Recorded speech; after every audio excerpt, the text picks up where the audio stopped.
how many guys behind there, how many of these people are interested in bringing out transformative technologies, either for the good of humanity or because they now feel that they can bring them out and utilize them for control of humanity. Either way, they may have a reason to bring that out, right? Or they may not. But I think we're going to see that that's going to be the deciding factor. I don't have a lot of faith in the idea that senators or MPs or any of those really are going to be able to get to this unless they are already being utilized to bring this out at the behest of private interest groups, right? So that's the first thing I'd say. The other thing I find interesting, of course, is being a little bit older than maybe some of the people out there that are into the topic. There's a lot of young people getting into this topic, of course. Is that, I remember 25 years ago, when ufology was really dominated by the kind of paranoia of the shills and government infiltrators and disinfo agents. And of course, that's kind of still there to a degree, but we are at a point where it's almost that those are the people that are at the forefront now. It's the agents, the insiders, the former disinformation agents. And, so it's quite a wild journey to, approach what seems to be something like an end game, and finding so much of that landscape has shifted that we're now waiting on those very, kind of insiders that were once being pointed at as, as the enemy, but now they're they're becoming the heroes of disclosure.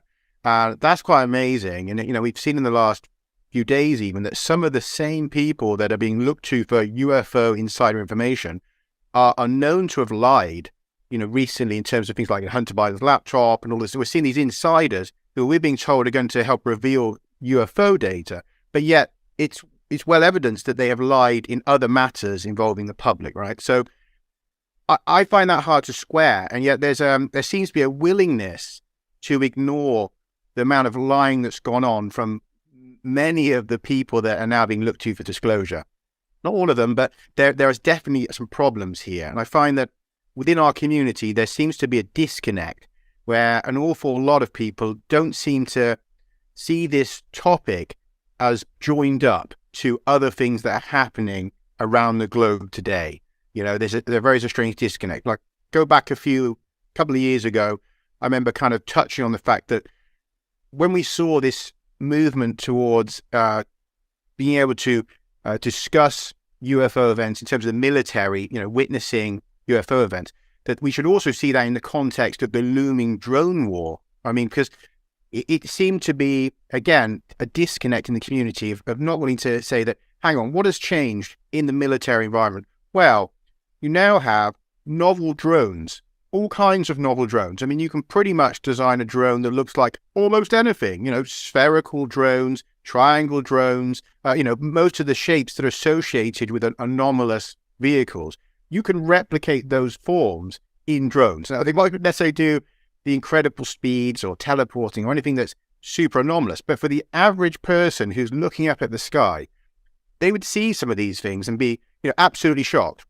Now, the other problem with that, of course, is that if you've got soldiers at a base and a saucer flies over and they're unwilling to report that because they know historically their careers will be ruined, but that can be a Chinese drone, right? So all of a sudden, the benefit of kind of sweeping away the UFO, where it used to be an inconvenience. They said, they had all these reports of UFOs. It was bogging down the system. They weren't really going to do anything with, Farmer Joe's UFO report. They weren't very interested. They had an awareness there was anomalous things in the sky. They had an awareness as well that a lot of people just report, Venus, clouds. So in the end, there were some decisions made that they weren't going to put a lot of manpower on that. And so they kind of, they built up the stigma, and that was useful at that time. But the stigma is now harmful because you can't really have, your base commander being unwilling to call in a novel Chinese drone because he's scared that you're going to say, you've gone nuts, you're seeing flying saucers, right? So that Micah says that people seem to have ignored this and said, this is all about aliens. It's like, well, no, I think it's been a very naive take where we can see that, we're already moving towards AI generals, unending drone war, not only on Earth, but unending drone war in space, which is where they're kind of heading towards, because it's the ultimate military grift, is that you've got drones up there from China, Russia, America, fighting each other in space that we can't really even monitor, and all being told that endless production of drones, needs to go on, and that we all have to pour our money into this drone war. So you can see how that direction suits a lot of the same interests that are using these technologies, and they're hiding these technologies. The same, military industrial complex that's done this is now moving in a direction where it's useful for them to change this narrative and to bring out some of these technologies because of the direction of that kind of warfare and where this is heading. So that's why I'm quite sort of skeptical that we should view any of that as being an organic change in how they want to engage with the public and to be more open and to, give us transformative technologies.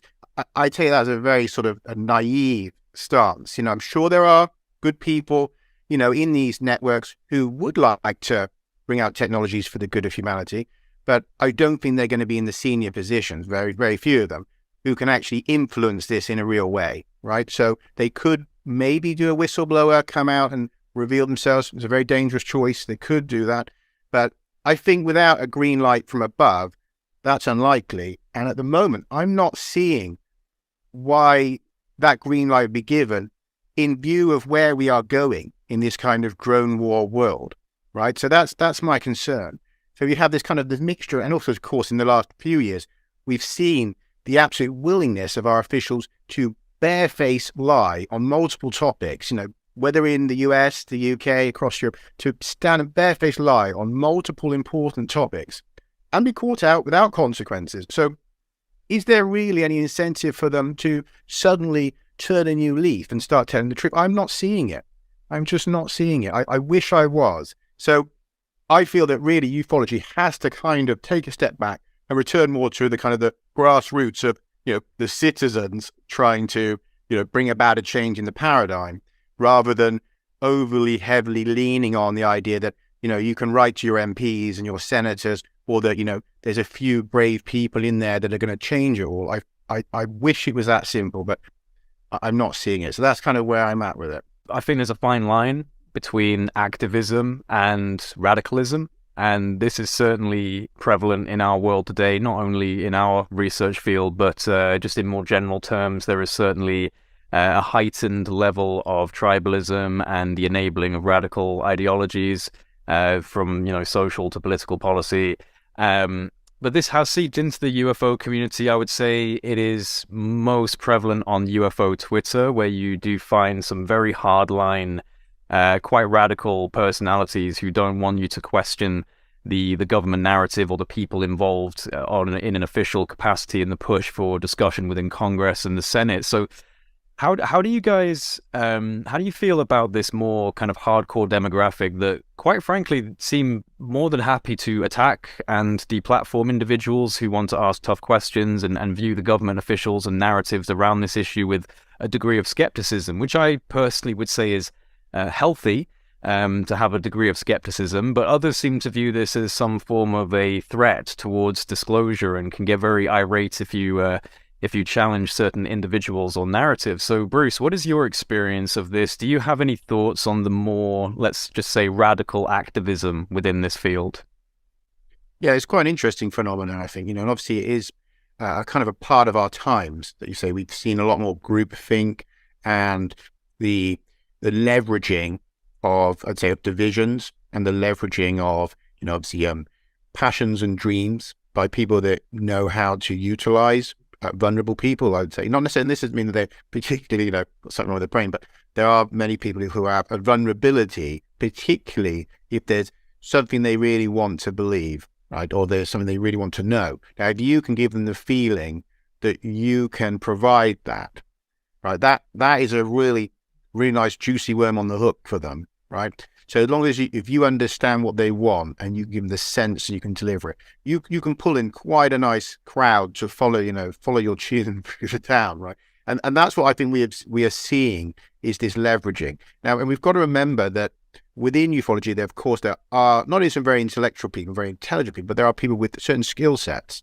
They're coming out of the military world, intelligence world, and they do have an understanding of how to utilize assets, right, and to convert assets. So, so someone like any of us, if you have a platform or, you have access to other people, you're a useful asset to convert, because, if they can get you on board with the idea that they're providing you something really good, or the potential to access something really good, and you take that on board, that's going to start to filter through to your followers, to your network of researchers. So we can see the way this is being done. And I think something very professionally, an understanding of the psychology of, I don't want to say victims, but in a way, certainly marks. And that's been happening a lot in the last few years. And amongst that, there seems to be, I'd say, a few individuals that are almost like generals marshalling their troops as well, that have kind of taken on these roles within this kind of subculture, that they are, calling upon everyone to activate when some, event is coming up, or there's some need to contact your Congress, or to get out there and bombard journalists, things like this. I've seen calls to, contact all the journalists now, tell them, X event is happening.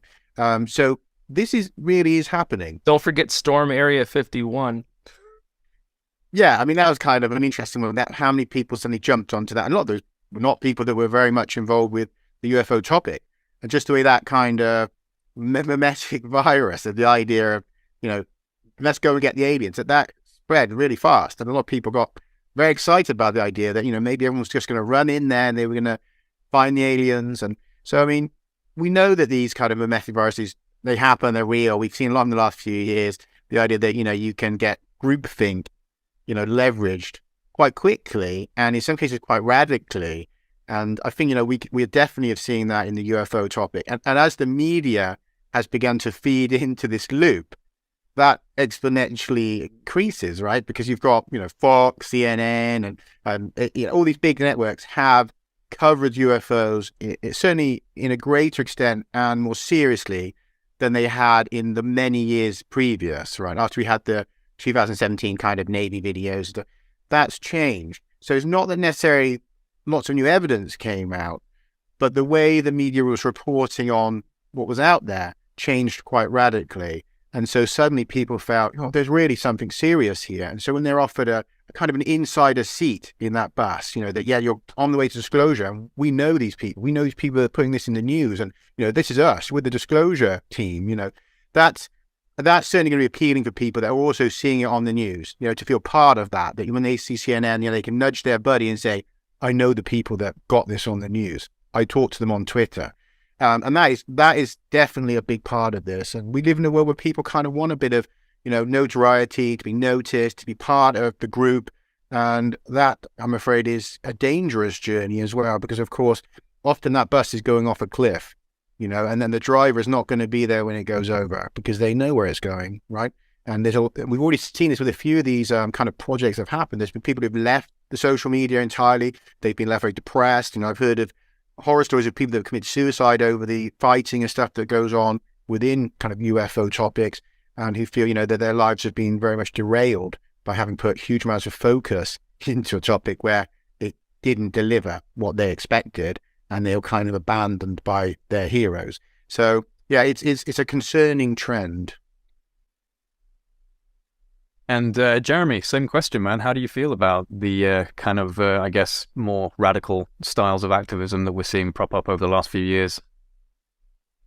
Well, as I mentioned, sorry to cut you off, but I just couldn't help the throwing that comment about the Raid Area 51 mess that went on there.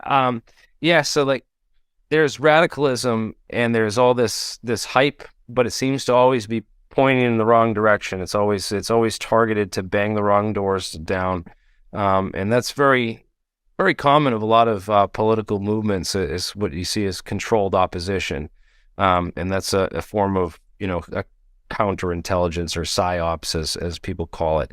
It's a way to mislead your opposition by you create this bandwagon again, the bus idea. Everyone gets on the bus and then the bus drives off a cliff, and everyone's sort of and it's done intentionally, I believe, in this field to create burnout, UFO burnout, we call it. It is people who have invested a lot of time and energy on a certain case or a subject or a topic or a field, and then they come to find out that, wow, I wasted a lot of time on this, and why do I even bother? And this has brought me nothing but aggravation, and it's sort of a It's one of the key psychological mechanisms that are used in psyops to demoralize your opponent. So it's no surprise that this is rampant and going on, because to think that this field isn't under a psyop is imaginary thinking, because anyone anywhere on this planet is constantly under the effects of a psyop, whether it's from marketing, government, or what have you. There are all sorts of forces trying to persuade and manage your perception any way that they can. So I think that it's important to be aware of these forces and be aware of these mindsets and the ideas of groupthink, that this herd mentality, that that even if that you can be, people are afraid to be wrong when it's dangerous to be right when the government's wrong, or it's dangerous to be right when everyone else is wrong. And if you want to look at it that way. So this sort of a, and that's generated even more because we have AI now, and AI has developed so much over the last 10 years. So you could be arguing with someone for hours and not even realize that it's a ChatGPT algorithm that somebody made on a freaking computer. That's just there to waste your time. And you're sitting there sharing all your best facts and sources with a damn computer that will never, it's programmed not to agree with you. And so I just have, that to say about the whole mess. It's a dangerous place to tread. And, I'm real sorry to hear that you had people actually, commit suicide over this nonsense, because it's just, the burnout can be real tough and real strong for some people, man.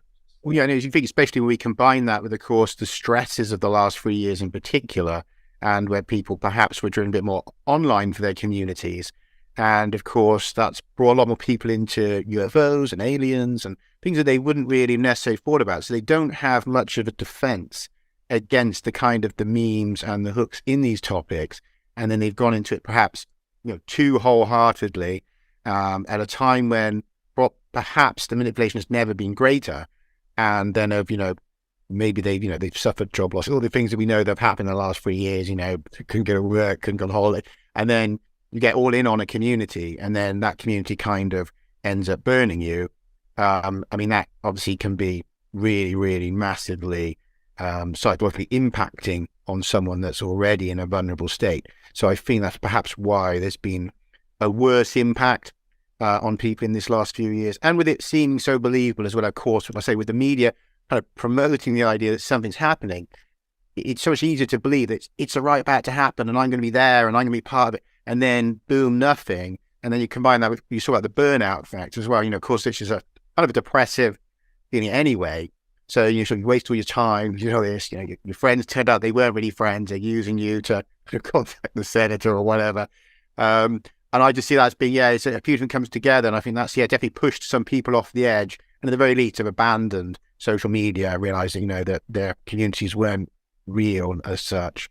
I think that's perhaps a combination of issues have come together to worsen an already problematic situation. And that's where I kind of see that. But I definitely, the burnout thing is very important at the moment with the way that we're seeing these government, Senate inquiries, and what you want to call them, that of course these are seen as kind of focal points where people are like, well, there's a hearing, there's a hearing and it's going to be massive, and the rumors start spilling out. They're gonna mention bodies, they're gonna mention alien bodies. It's going to be there, and it's all going to be worthwhile. And then it doesn't happen, and so then you have a wave of people in that will be burned out because they're like, well, I was waiting for a year for that, and then there's another hearing. There's another one. This time it's going to be crash retrievals. They're going to say it. It's going to be right up front.